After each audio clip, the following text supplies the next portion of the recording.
En el libro de Apocalipsis se presenta a Jesús como el Cordero Inmolado.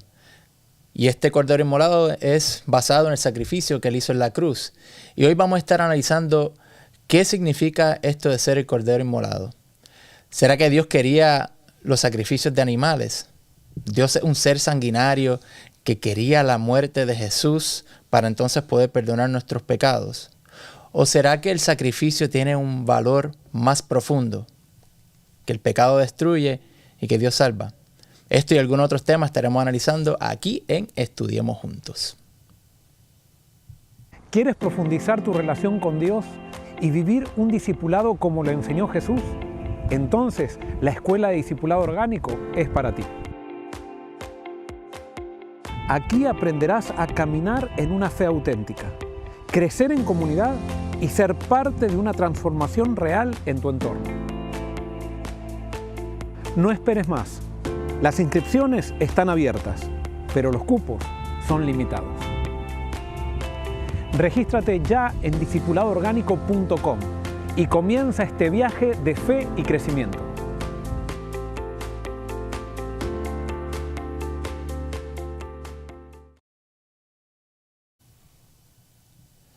Gracias por estar aquí con nosotros. Hoy estamos estudiando la lección número 6, titulada Entendiendo el Sacrificio. Pero antes de entrar en la lección, queremos dejarles saber que nos encantaría si le dan al botoncito ahí de subscribe, suscríbanse a este canal.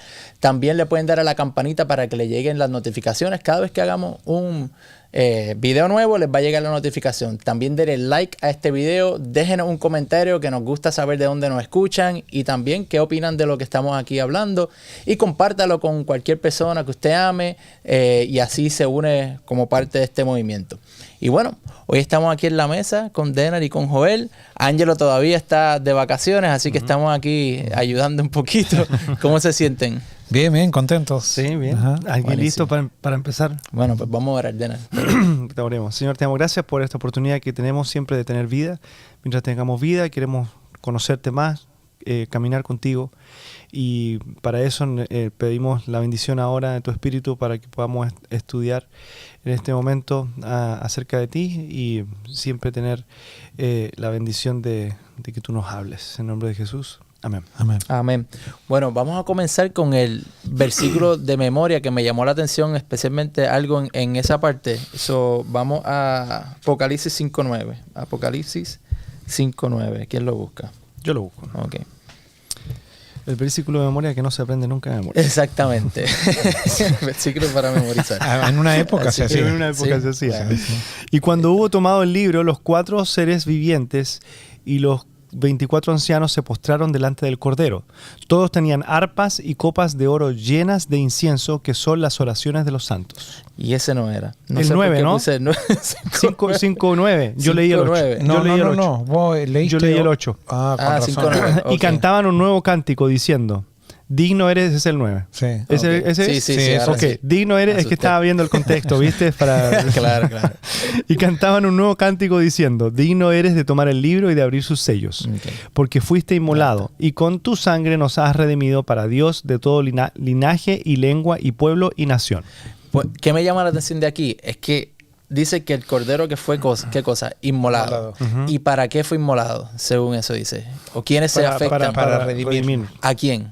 a todo linaje, pueblo y nación. O sea, a todas las naciones. Y qué interesante que la lección pasada estuvimos hablando acerca de que Dios es para todas las naciones. O sea, que este cordero que es inmolado, el sacrificio de Jesús es para todas las naciones. Y estábamos hablando con los jóvenes de esto y hay un versículo una profecía mesiánica en el Salmo 2, que alguien que lo vaya buscando, el Salmo 2, que como dice Ángelo, me dejó de día. Honestamente... Ángelo, no lo podemos olvidar. No lo podemos olvidar. Hay que hacer las camisas que dicen me dejó de día, Sí, con la cara de Ángelo. Hacemos un merch Al ahí, conocer las a tacitas. Jesus, me dejó de día. Al Así conocer mismo. a Jesús me dejó de día. Esa estaría bueno. Mira, el Salmo 2, 7 al 8.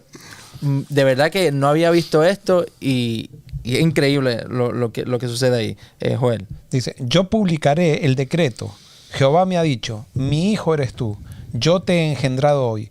Pídeme y te daré por herencia las naciones y como posesión tuya los confines de la tierra.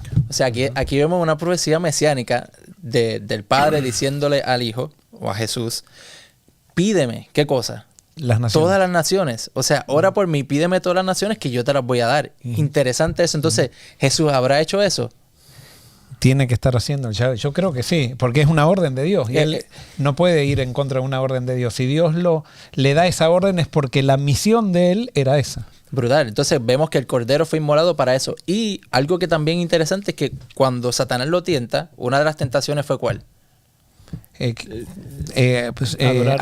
Arrodíllate delante de mí para te daré todos los reinos. Yo te daré todos los reinos. Que algo que el Padre le está diciendo, tú me lo pides. Entonces él tenía la opción. O sea, Satanás le está diciendo, pídemelo a mí, arrodíllate, yo te los doy. Y el Padre aquí en esta oración, aparentemente una profecía mesiánica, el Padre también le está diciendo, tú me tienes que pedir a mí todas las naciones y te las voy a dar. A mí eso me encantó y me gusta porque podemos comenzar esta lección del Cordero inmolado, que es para todas las naciones. O sea, este sacrificio incluye a todo y algo que de un principio. Y ahora les pregunto esto. Cuando piensan en todo esto de sacrificios, de animales, todas estas cosas, sangre, dolor, ¿qué les viene a la mente cuando piensan en estas cosas? No sé qué viene a su mente. O sea, ¿con respecto a qué? ¿A Dios? No, o lo que sea.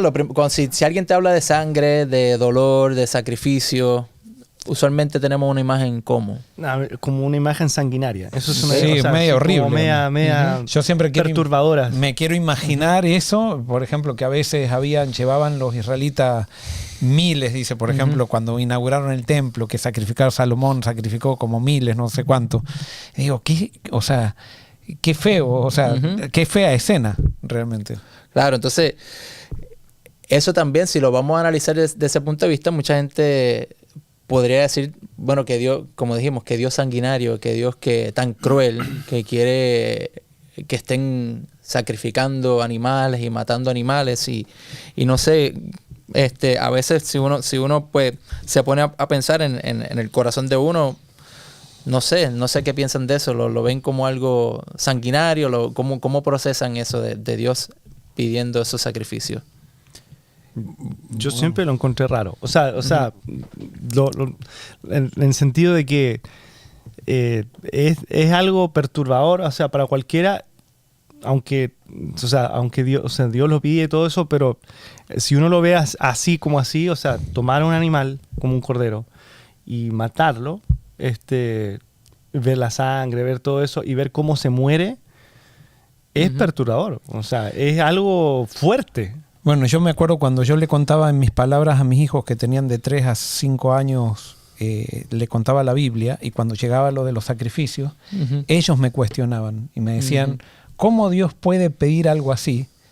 Porque yo en un momento les comparé, imagínense que ustedes tienen un pet, o sea, imagínense una mascota, y que cada vez que pecan tienen que matar su mascota. ¿Qué edad tenían, Joel? De 3 y 5 años.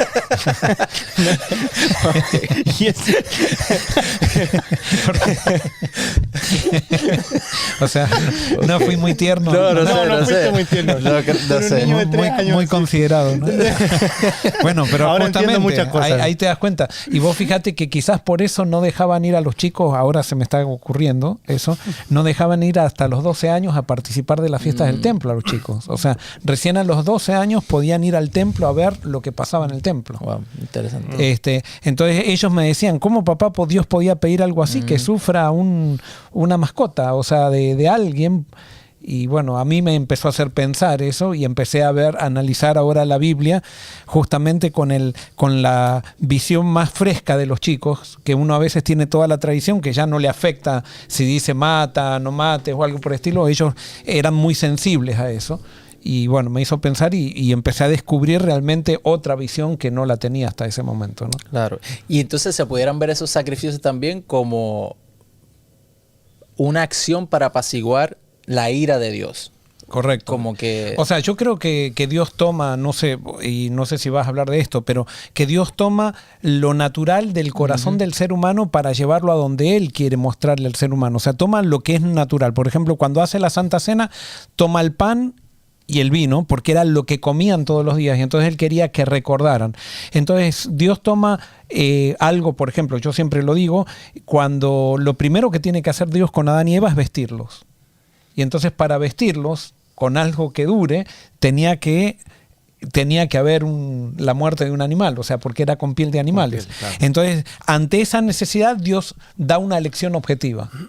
Así como después Jesús hablaba de la masa cuando la mujer está y le pone levadura y que la levadura era símbolo de orgullo, era una parábola eso. Entonces, cada vez que ellos Adán y Eva, tenían que ir a vestirse, o cambiar de vestidos, tenían que matar un animal. Y entonces Dios con eso tomó una lección para mostrarles que ellos iban a ser, así como un animal inocente estaba muriendo para que ellos puedan ser vestidos, esa era la lección para que ellos espiritualmente o materialmente vayan entrando en la dimensión espiritual para ir preparando para lo que Jesús iba a hacer cuando venga. Claro, y quizás ya mismito tocaremos un poquito acerca de eso, que del primer sacrificio, cómo sucedió y Porque qué pasó. no había comprensión de el alcance de lo que significaba la muerte, porque no se sabía, ellos no conocían la muerte, ni los alcances, ni lo que se sufría al ver morir a alguien, y entonces eso por primera vez se ve ahí, y ellos, yo creo que comienzan a darse cuenta de la dimensión de lo que significaba la muerte. La consecuencia, la consecuencia de lo que se sentía, de lo que ellos nunca habían visto lo que era la muerte, tenían que creer por fe. Cuando ven el primer animal que muere, ahí se dan cuenta hacia dónde iban ellos también, ¿no? Porque no lo habían visto eso. Claro, ahí ya también habían empezado a sentir dolor, que antes no habían sentido dolor, un montón de sentimientos que eran nuevos, que tenían que ver con el pecado, pero a la muerte nunca la habían visto. Y entonces, si esa interpretación de que hay que hacer sacrificios para que Dios se tranquilice y no nos aniquile o esté contento es errónea o pagana, entonces, ¿verdad? Nosotros, ¿cómo sabemos eso? Hay un versículo, 2 Corintios 5:19, me gusta mucho. No sé si quien pueda buscar 2 Corintios 5:19, que nos habla acerca de eso. ¿Cómo es este asunto de si el ser humano es quien apacigua la ira de Dios? ¿O cómo es esto? 2 Corintios 5:19. 5:19. Dice, Dios estaba en Cristo reconciliando consigo al mundo, no tomándoles en cuenta a los hombres sus pecados, y nos encargó a nosotros la palabra de la reconciliación. O sea, que Él estaba reconciliando al mundo ¿con quién? Consigo mismo. Consigo mismo. O sea, que nosotros no somos los que estamos reconciliando a Dios. Es decir, que no hay algo que hacemos sino Dios es el proveedor de todo. O sea, que ni siquiera esos sacrificios son para que Dios nos ame o para que Dios nos perdone, nada de eso, sino según lo que acabamos de leer, Dios mismo es quien se reconcilia consigo mismo. Nosotros no hay ninguna obra humana, así que yo creo que este asunto de ver estos sacrificios como para que Dios esté tranquilo no es no alinea con Jesús y con lo que con claro, eso alinea con el sentimiento natural del ser humano que siente que tiene que pagar algo para poder recibir algo de Dios. Y justamente yo creo lo que tenemos que entender es que cuando Adán y Eva pecan, el pecado produce una tergiversación de todo en la mente del ser humano. Entonces Dios desde ahí tiene que empezar a tomar al ser humano para que vaya entendiendo lo diferente que es el reino de Dios y lo diferente que es Él incluso. Entonces, Dios siempre toma lo material para que entendamos lo espiritual, o sea, porque no entendía, Adán y Eva no podían entender, o los descendientes de Adán y Eva no podían entender lo espiritual simplemente porque les digan, había que tomar cosas materiales para que ellos entiendan, porque nosotros ya tampoco podemos captar espiritualmente las cosas espirituales, o sea, salvo que recibamos el Espíritu Santo. Okay. Y entonces ahora entramos al tema que estaban mencionando, y Génesis 3:21, ¿dónde es que ocurre el primer sacrificio de un animal y quién ejecutó a ese animal?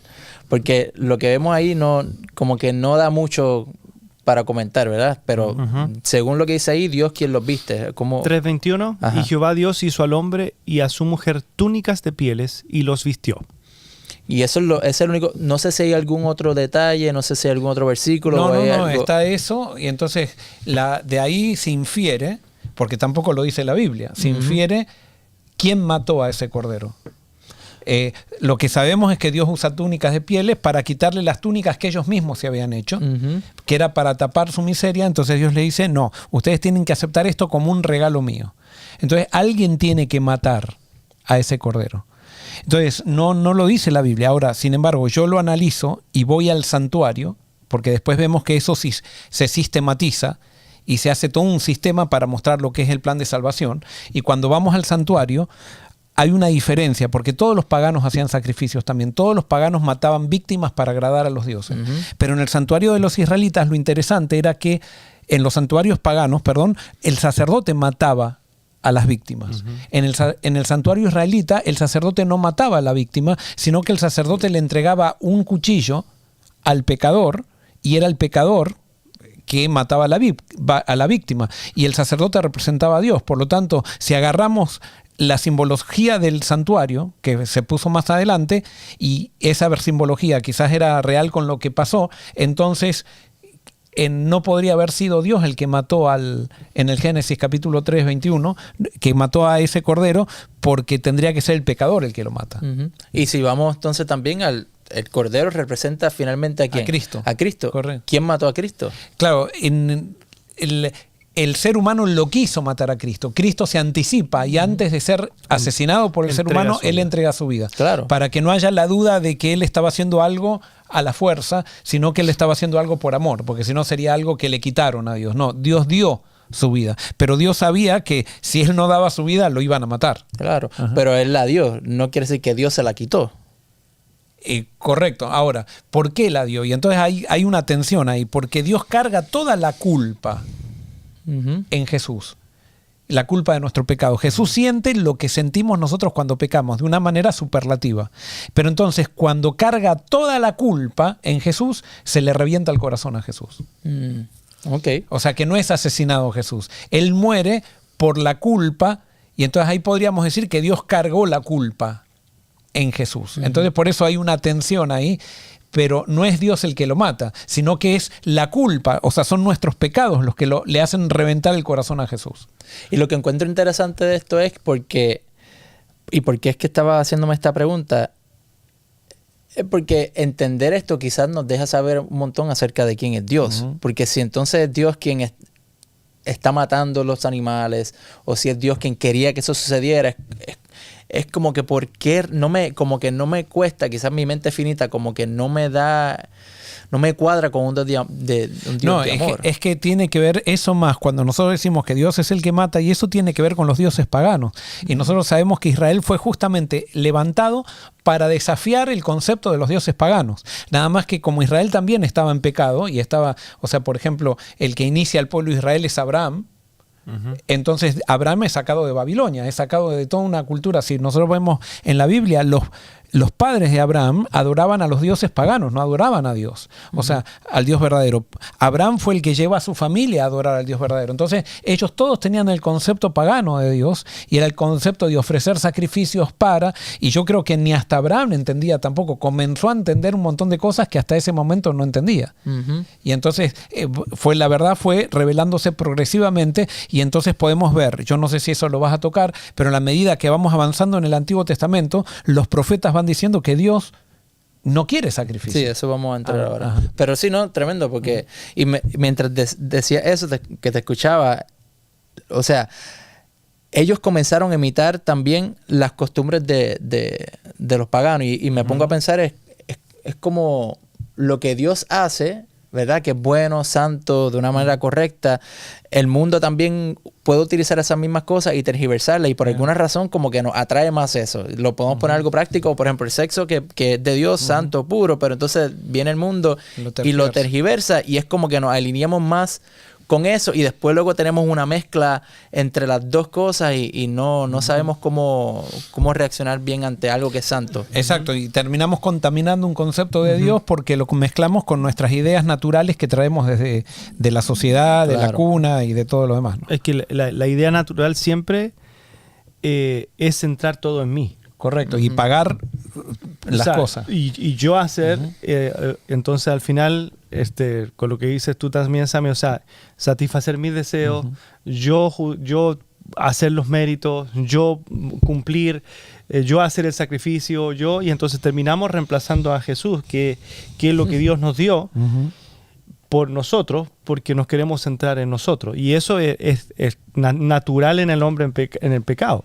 O sea, que al final quede todo centrado en mí y por eso que se tergiversa todo y por eso, bueno, el sacrificio lo hago yo, el sacrificio hago esto, cumplo con estas cosas, porque al final quiero centrarme en mí y ahí está el problema. Claro. Ahora, una de las cosas también que tiene que ver con lo que están diciendo y con lo que el primer versículo que leímos, dice, digno eres de tomar el libro y abrir sus sellos porque tú fuiste inmolado y con tu sangre nos has redimido para Dios. Entonces, cuando nosotros leemos que con tu sangre nos has redimido para Dios, enseguida decimos con la muerte nos redimió Jesús. No es con su muerte. Sangre en toda la Biblia, y si vamos a Levítico capítulo 17, no me acuerdo qué versículo, dice que la sangre es símbolo de vida. O sea, cuando dice que hemos sido redimidos por la sangre de Jesús, está diciendo que hemos sido redimidos por la vida de Jesús, no por la muerte. O sea, Dios, para reconciliarnos con Él, pide vida, no pide muerte.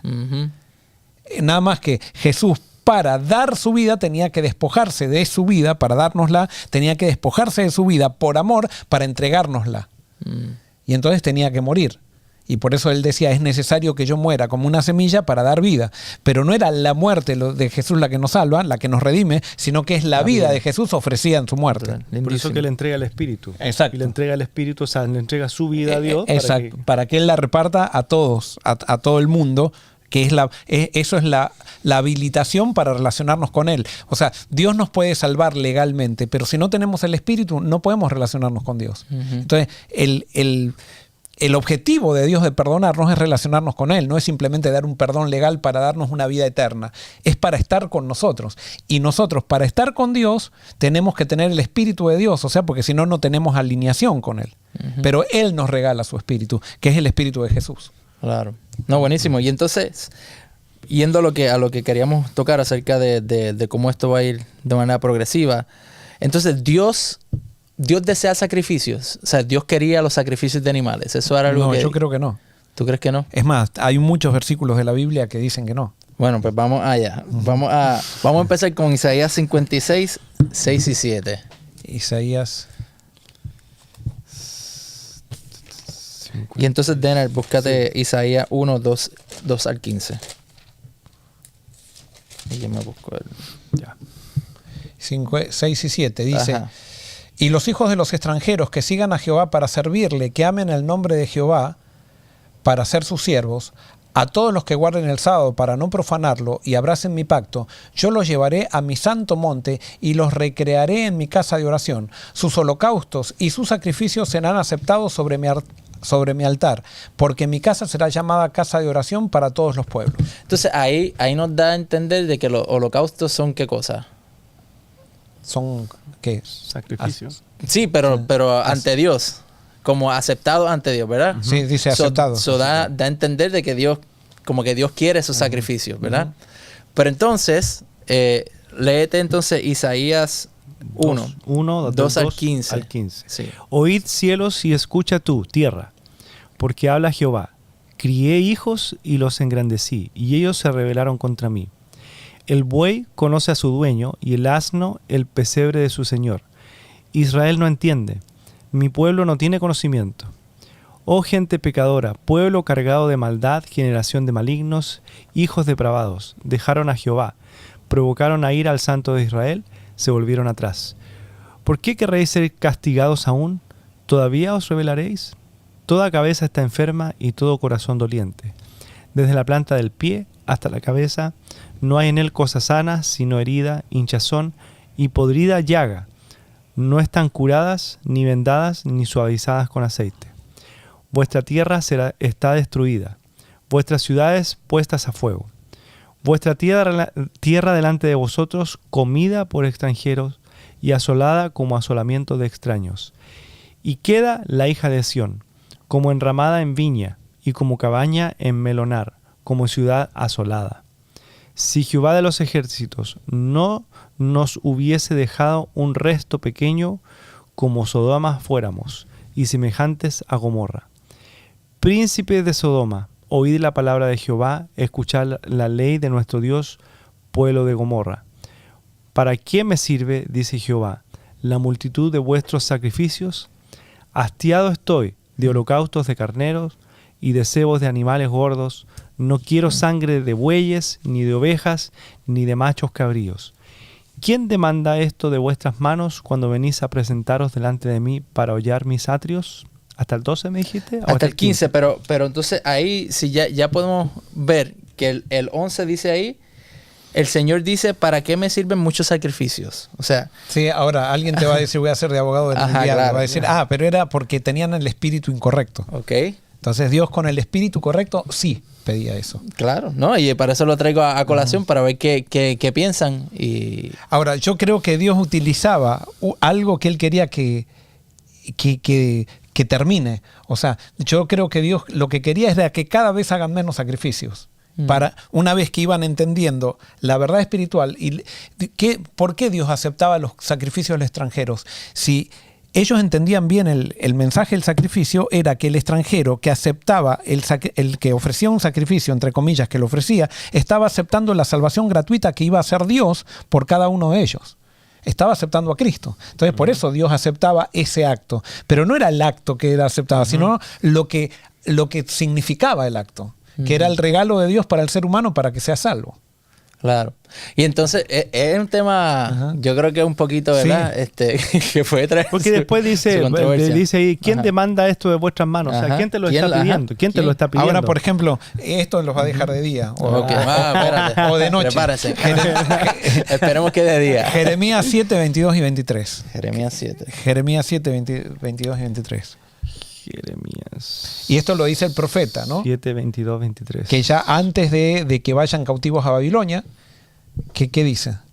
Porque no hablé yo con vuestros padres, ni nada les mandé acerca de holocaustos y de víctimas el día que los saqué de la tierra de Egipto. Wow. Hasta ahí. Hasta el 23. Bueno, si quieres leer el 23 también. No sé, mas esto les mandé diciendo, escuchad mi voz y seré a vosotros por Dios, y vosotros me seréis pueblos y andad en todo camino que os mande para que os vaya bien. O sea, a Dios lo que le interesaba era que se relacionen con Él. Él utilizaba el sistema de sacrificios como una parábola para que entiendan algo que iba a suceder en el futuro. Pero acá, por ejemplo, habría que preguntarle a Jeremías, ¿por qué dice que Dios no les pidió nunca en Egipto? No les pidió. O sea, yo lo interpreto así.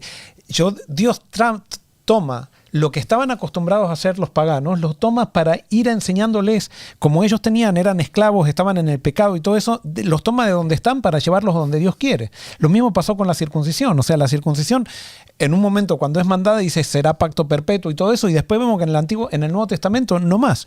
Dios hace un santuario y después vemos que cuando Jesús muere en el santuario se rompen las cortinas del santuario como diciendo, esto no quiero más. O sea, Dios quiere que todas las parábolas, todos los símbolos, todo se venga abajo, porque Él no pide eso. Él pide lo que señalan esos símbolos, o sea, que es la vida espiritual que nosotros tenemos que lograr entendiendo el plan de Él para nosotros y que Él es bueno.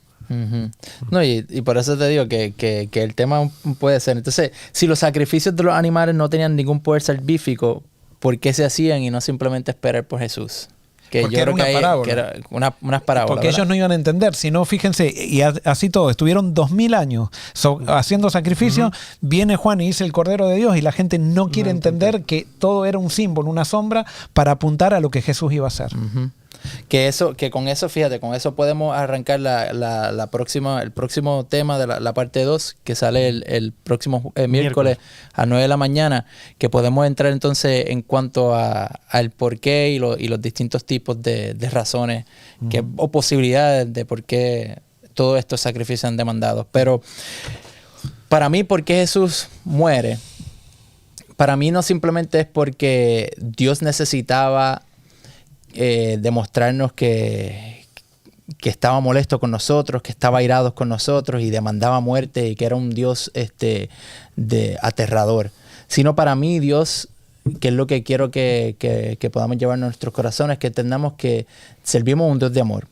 Y no es porque Dios necesitaba la muerte, sino porque Él eligió voluntariamente entregarlo todo. Porque eso es lo que es Dios.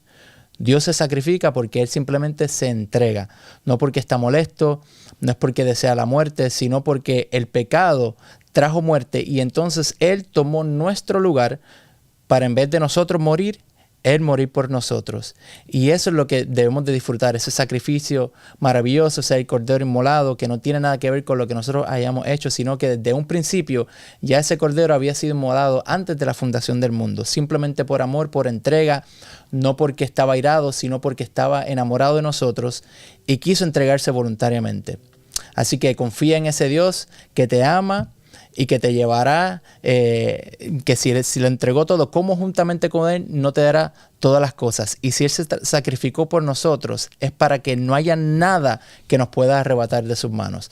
Así que bueno, nos vamos a ver entonces en la próxima parte, el miércoles. Vamos a tener una oración. Joel, ¿puede orar? Ajá.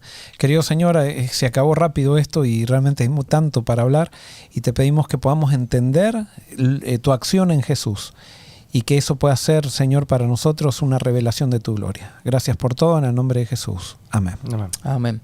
Bueno, no nos queremos ir sin dejarles saber que nuevamente se suscriban a este canal, denle like, dejen un comentario, compártalo para que así puedan unirse a este movimiento, y les agradecemos de todo corazón por estar con nosotros. Bendiciones. ¿Quieres profundizar tu relación con Dios y vivir un discipulado como lo enseñó Jesús? Entonces, la Escuela de Discipulado Orgánico es para ti. Aquí aprenderás a caminar en una fe auténtica, crecer en comunidad y ser parte de una transformación real en tu entorno. No esperes más. Las inscripciones están abiertas, pero los cupos son limitados. Regístrate ya en discipuladoorgánico.com y comienza este viaje de fe y crecimiento.